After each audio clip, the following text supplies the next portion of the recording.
प्रकट हुए साक्षात लव और कुश। कलयुग में ऐसा चमत्कार देखकर सबके होश उड़ गए। प्राण प्रतिष्ठा से पूर्व अयोध्या में कई बड़े चमत्कार हो चुके हैं, जिसमें गिद्धों का दिखना, भालुओं का दिखना, बंदरों के झुंडों का दिखना, जमीन में से मां सरयू नदी का प्रकट होना शामिल है। लेकिन इस चमत्कार को अभी तक का सबसे बड़ा चमत्कार कहा जा रहा है, जिसके पीछे की सच्चाई जानकर आपके पैरों तले जमीन खिसक जाएगी। आखिर क्या है पूरी सच्चाई? क्या सच में लव और कुश अपने धाम नगरी अयोध्या 22 जनवरी से पहले ही आ गए? मित्रों, राम जी से मिलने पहुंचे उनके दोनों पुत्र लव और कुश। क्या लव और कुश आज भी जीवित है? ऐसे कई रहस्य से आज पर्दा उठेगा। इसी के साथ बताया जा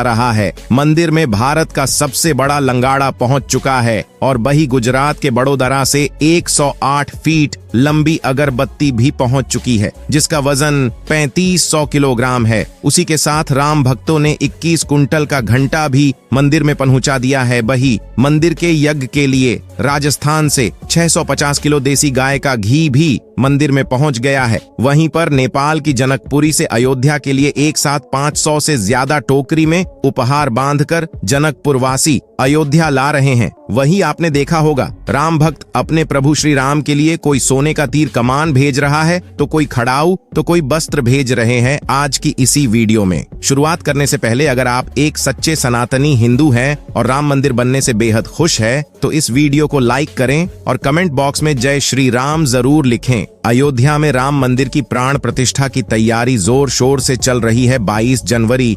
2024 को राम लल्ला को गर्भगृह में स्थापित किया जाएगा। हर राम भक्त को इस दिन का लंबे समय से इंतजार था। अयोध्या में 22 जनवरी से लेकर 25 मार्च तक कई खास कार्यक्रमों का आयोजन किया जाएगा। इस बीच मंदिर के गर्भगृह के निर्माण का काम 24 घंटे चल रहा है। 22 जनवरी को राम मंदिर में राम लल्ला की प्राण प्रतिष्ठा होने वाली है। किसी भी मंदिर में की जाने वाली भगवान की मूर्ति की प्राण प्रतिष्ठा का बहुत महत्व होता है। मूर्ति की प्राण प्रतिष्ठा के बिना भगवान का पूजन अधूरा माना जाता हमारे यहाँ है। आगे वीडियो में बताते हैं कि प्राण प्रतिष्ठा क्या होती है और जानेंगे लव कुश कैसे राम मंदिर में प्रकट हुए। सनातन धर्म में किसी भी मूर्ति की प्राण प्रतिष्ठा बहुत महत्वपूर्ण मानी जाती है। प्राण प्रतिष्ठा मूर्ति स्थापना के समय किया जाता है। किसी भी मूर्ति की स्थापना के समय उस प्रतिमा रूप को जीवित करने की विधि प्राण प्रतिष्ठा कहलाती है। प्राण शब्द का अर्थ जीवन शक्ति और प्रतिष्ठा का अर्थ स्थापना होता है।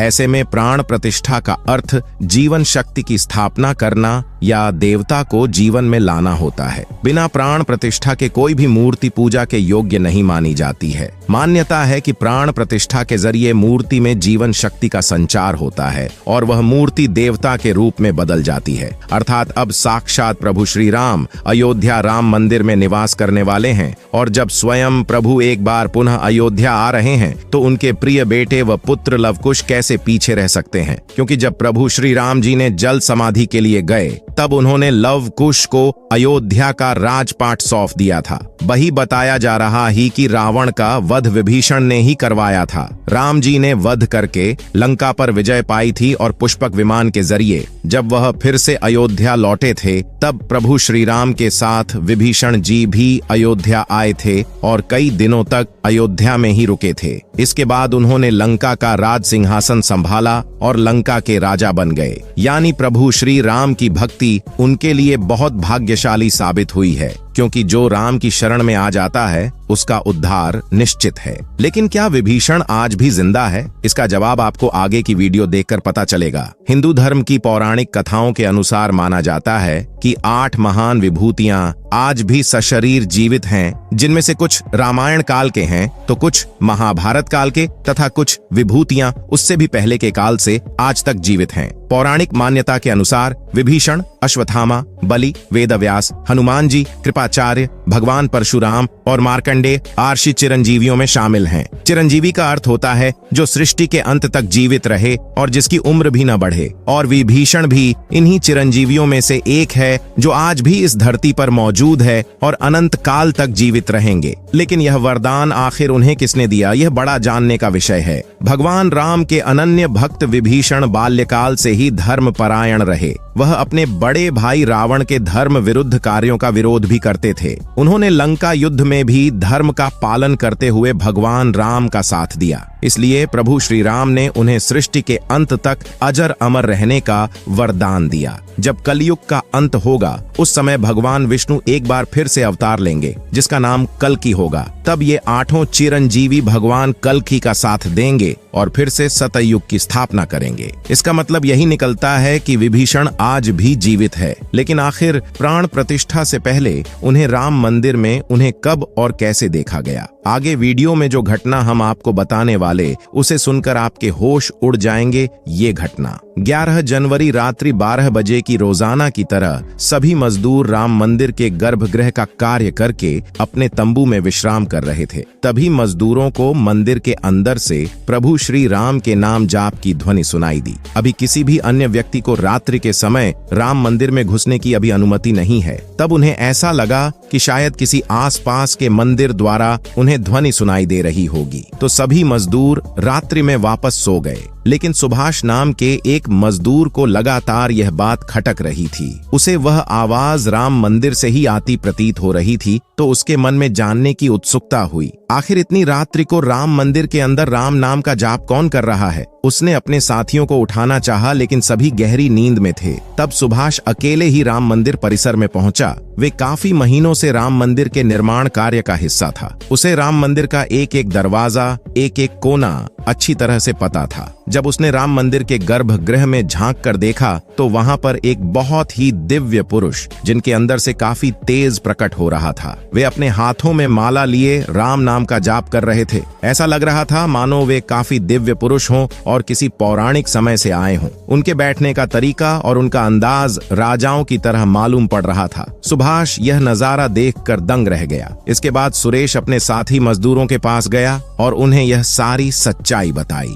और जब सब मिलकर राम मंदिर गर्भगृह तक पहुंचे तो सभी के होश उड़ गए, क्योंकि वह दिव्य व्यक्ति वहां से गायब हो चुके थे। क्योंकि रात्रि का समय चल रहा था तो सभी लोग सुभाष की बातों को भ्रम समझ रहे थे और कोई भी उसकी बात को मानने को तैयार नहीं था। लेकिन सुभाष जानता था उसने जो देखा है वह बहुत बड़ा चमत्कार है। लेकिन उसके मन में एक ही सवाल था कि रात्रि 12 बजे राम मंदिर में राम नाम का जाप करते हैं वह दिव्य पुरुष आखिर थे कौन? क्योंकि आज के समय में किसी भी पुरुष के अंदर इतना तेज नहीं हो सकता। उनका संबंध पौराणिक काल से ही हो सकता है। और अगर रामायण काल की बात करें तो 2 ही शख्सियत हैं जिनके होने का दावा आज भी कलयुग में कहा जाता है। पहले हैं हनुमान जी और दूसरे हैं विभीषण। तो पूरी संभावना यही है कि सुभाष ने राम मंदिर में रात्रि के समय जिस महापुरुष को देखा था वह राजा विभीषण हो सकते हैं, क्योंकि वह आज भी धरती पर जीवित है और 8 चिरंजीवियों में से एक है। ऐसे दिव्य मौके पर राम मंदिर में कई चमत्कार लगातार हो रहे हैं। जहाँ कहीं दिव्य शक्तियां भी राम भगवान के स्वागत के लिए अयोध्या आ पहुंची है।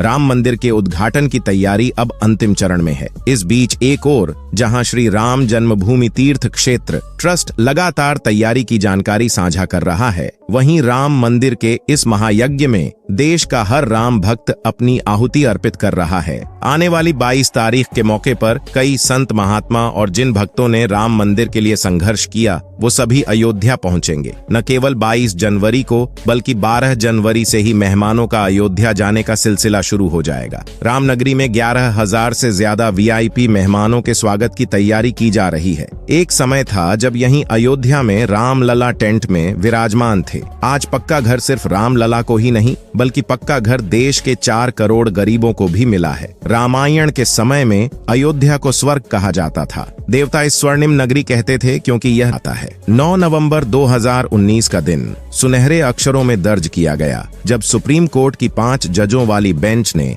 ऐतिहासिक फैसला सुनाया और विवादित जमीन हिंदू पक्ष को मिली। और अब 22 जनवरी 2024 को भव्य राम मंदिर के अंदर रामलाल की प्राण प्रतिष्ठा होने वाली है। इस प्राण प्रतिष्ठा के भव्य समारोह में देश विदेश की 11 हस्तियों का आमंत्रण दिया गया है। लेकिन जल्द ही राम मंदिर आम जनता के लिए भी खोल दिया जाएगा। राम मंदिर की भव्यता, लोगों के मन में राम मंदिर को लेकर के उत्साह और साथ ही साथ अयोध्या शहर का विस्तार उन सभी बलिदानों की आत्मा को शांति प्रदान करेगा और देश के प्रगति में भी जरूर सहयोग करेगा। हम दोस्तों आशा करते हैं कि आज की वीडियो के माध्यम से आप राम मंदिर को और उसके इतिहास को करीब से जान पाए होंगे। सभी हमेशा करते। आज की वीडियो आपको पसंद आई होगी, लाइक जरूर करें और कमेंट बॉक्स में सभी को पसंद आई है तो वीडियो लाइक करें और चैनल को सब्सक्राइब कर लो। हमारी तरफ से आप सभी को जय श्री राम।